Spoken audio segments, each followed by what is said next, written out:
We had the chance to have a small talk with Etienne. First boat in, they just clean everything up now and we'll be ready for the next boat coming in. So yeah, enjoy. This is it. We're in, where are we? Rubicon, Marina Rubicon. Marina Rubicon, yes. Lanzarote. Lanzarote. Waiting for my friends. Yes, we'll take them in, eh? So the camera's rolling. We just chat away a bit, and I will just start and you finish, eh? Yeah. So Etienne, we're really happy that you are here. We saw you coming in. It was an honor to go out and to see your beautiful boat coming around the corner. And you always say you're not a racer, but you're in first. Can you tell us something about your first day at sea, this trip? The first day, so we left on Monday, 12, and yeah, probably until 12 midnight we were like the fourth, because we just left the four first boat ready, and we were really neck to neck till midnight. Maybe Shrimp, like Severin was a little bit behind, like 3-4 miles behind. But the three, Peter and Misha, we were like really together, and it was really cool to. We had a little VHF chat, so we tried to call each other at 8 and in the evening, in the morning.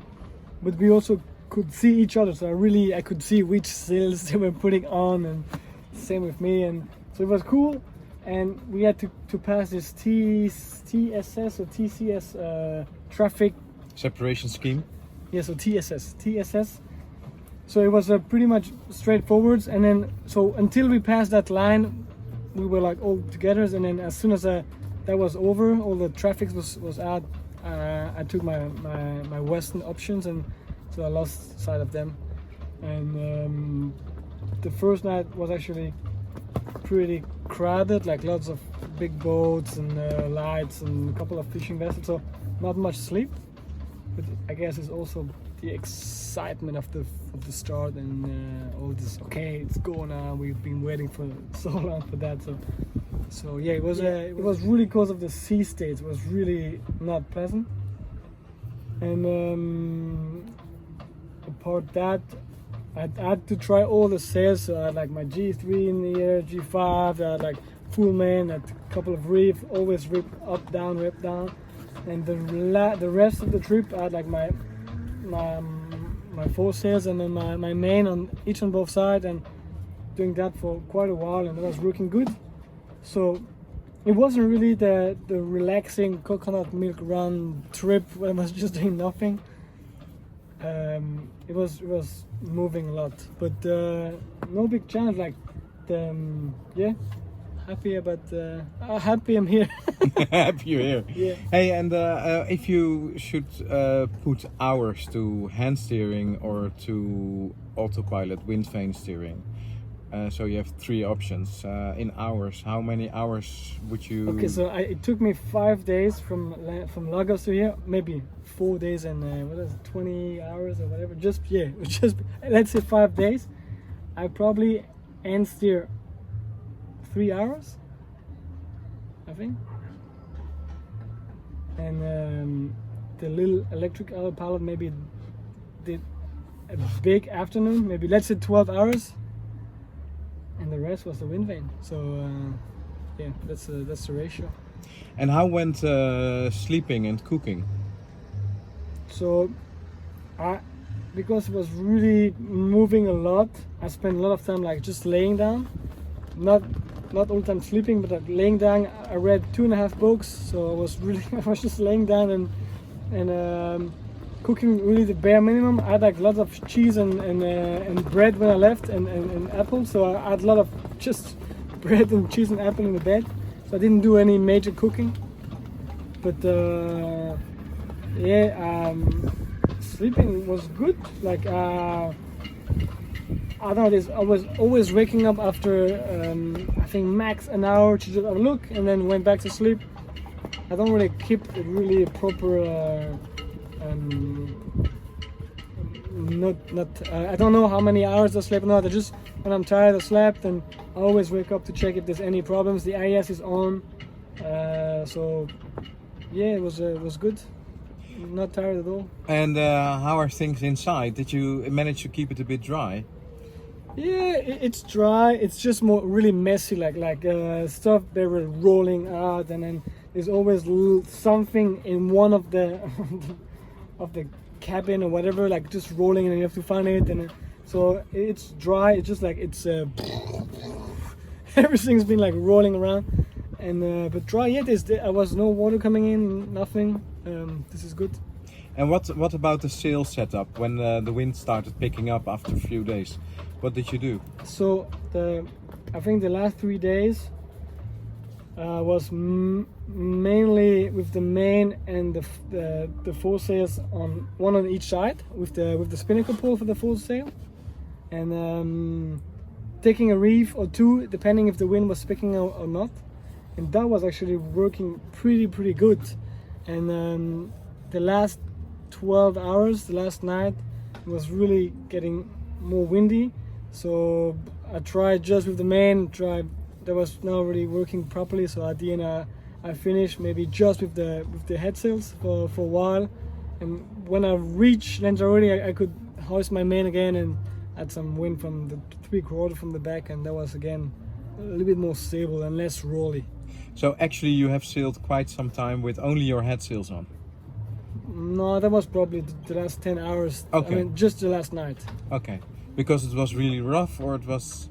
Well, I mean, just the head sails and the main together on each side. Yeah. If it's really rolling a lot, then there's always an angle where the wind is actually picking from the right side of the head sails, and then like the head sails like backing up. So this is shit. So it wasn't because of the wind, it was because of the motion of the boat. It was really rolling a lot, and I tried with the main only, and then at the end the simple option was just to keep the head sails up for a couple of hours, and I knew as soon as I'm close enough to Lanzarote I can just put back my main, and it was alright. It worked alright. Okay, and at one time you told us just when I asked you how was everything going, did you have any troubles, and then you said something about the keel. Can you tell us what you what kind of event did you have? Yeah, because it's always interesting with a new design. It's I mean, so there was no trouble with the keel. It's just like the last 24 hours or so, the wind and the waves were getting stronger and bigger. So I had like bigger and bigger surf, and because I was really almost wind straight from the back, I had like really nice and downwind surf, and all on the wind vane. Only with the wind vane. Oh, and very cool. The wind vane was doing a great job, and then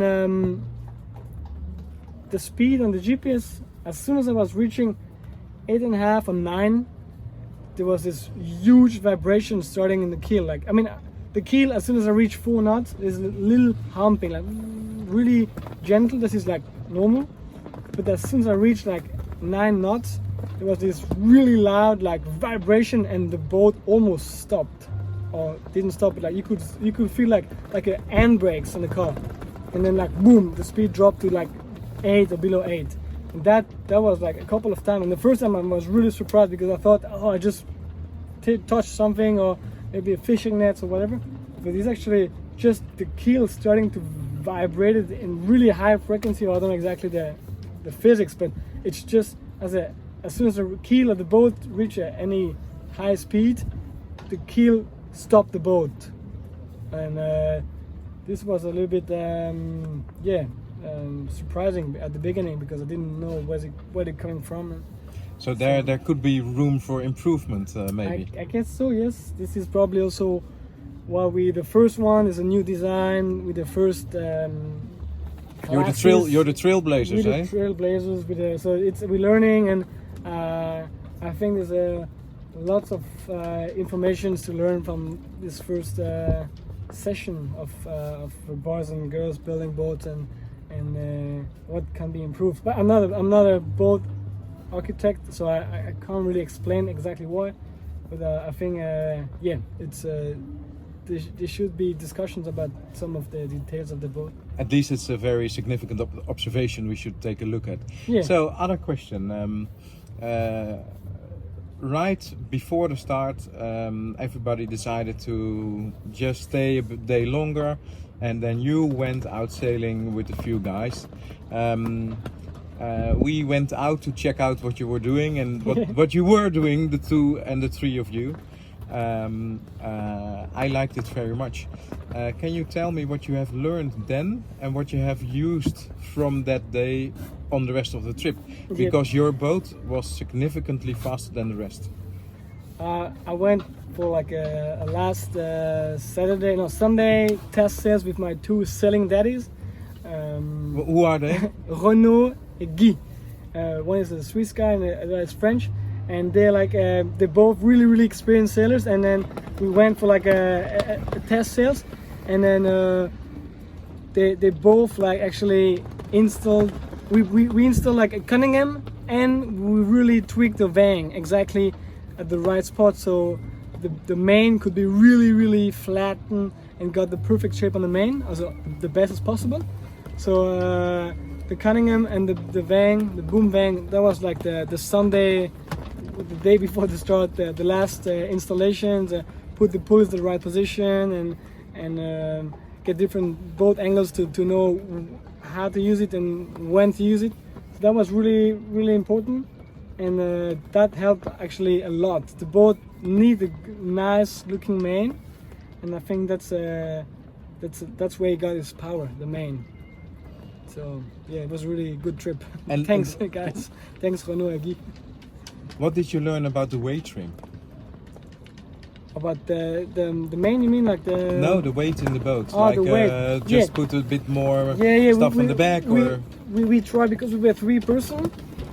We could also like just put different person in different places of the boat to see how the boat reacts with the weight in front and back. So when there's any bidding against the wind, so headwinds, it's worth it actually to put a little bit of weight in the front of the boat, like just at the mast or like in the front crash box. It just helped the bow of the boat to attack more aggressively in the waves. And then so this was for like the big part of the trip now. I like lots of the water in the front, the wind. So this just helped the boat to don't like when there is a wave, the boat doesn't suffer the wave, but there's more like aggressions and doesn't lose too much speed with the wave. So that was really interesting to do that.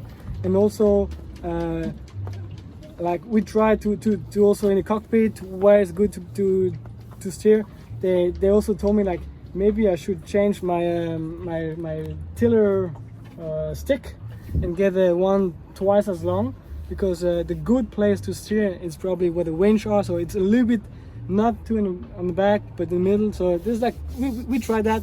It was good because they're both like really experienced lake sailors and racers, so they really know about really small details, and it was good to learn from the old school guys. Yeah, an old school boat, you need old school guys. Eh? Yes. Yeah, I'm very interesting what kind of things we will all learn from this first trip. It will make you all very much faster down the Atlantic, I'm sure.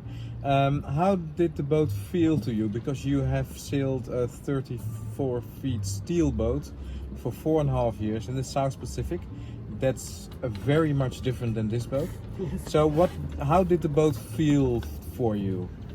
The major difference is actually the weight of the boat. Like a 8-ton steel boat is way stable. It's just like he's so heavy, or she was so heavy. She's just like, she's in the water, she got like an angle, she's not as fast, but she's like that little boat. If I change side of the cockpit, or if I want to go check the chart tables or something inside, it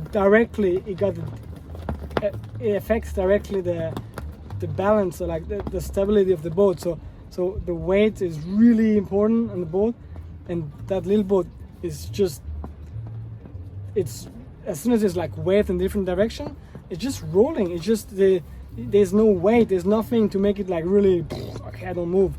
That's a big difference from like a big 8-ton steel boat. The balance of Did you feel safe? yeah, I feel really safe. Like the cockpit is really safe. I was actually attached all the time to do any sails change or whatever. But no, I feel safe.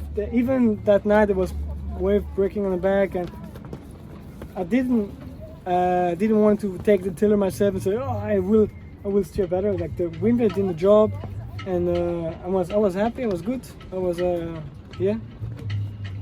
Okay. Thank you very much for now. Will you come the second number 2 in? Yeah. Let's go pick up Michel. I think he's just arriving, so we should go catch him. Yeah, we should go catch him, eh? Okay, thank you very much for sharing your time and thoughts with us. And Pleasure, thank you. We'll follow you for the rest of the trip. Cool, thank you very much.